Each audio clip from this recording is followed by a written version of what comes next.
Progressive on load. உடனே ஒரு அடிக்ஷனை விட மாட்டீங்க, அதுக்கு ஒரு ப்ராக்ரஸை நீங்க கொண்டு வருவீங்க, ஸ்டெப் பை ஸ்டெப்பாக நீங்க விடுவீங்க. அடிக்ஷனோட டெம்டேஷனை நீங்க கொஞ்சம் கொஞ்சமாக குறைச்சிட்டு வருவீங்க. அது எப்படி குறைப்பீங்க நீங்க? அதுக்கு மொத்தமா நீங்க 4 வாரத்தை எடுத்துக்கணும். முதலாவது வாரத்துல ஃபர்ஸ்ட் வீக்ல நீங்க டெய்லியும் அந்த அடிக்ஷனை செய்யணும், விடாம டெய்லியும் அந்த நாள்ல நீங்க அடிக்ஷன் செய்யணும்.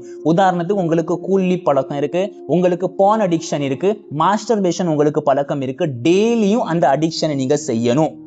ஒரு வாரமும் நீங்க செய்யணும். கேட்க ஆக்வர்டா இருக்கா? இப்போ 2வது வாரத்துல நீங்க என்ன பண்ணணும்? அடுத்த மண்டேல இருந்து நீங்க அந்த அடிக்ஷனை வாரத்துல 3 நாள் ஆக்கிரணும். வாரத்துல 3 நாள் ஆக்கிரணும். அடுத்த 3வது வாரத்துல அந்த அடிக்ஷனை நீங்க வாரத்துல 1 நாள் ஆக்கிரணும். கரெக்டா வாரத்துல 1 நாள்.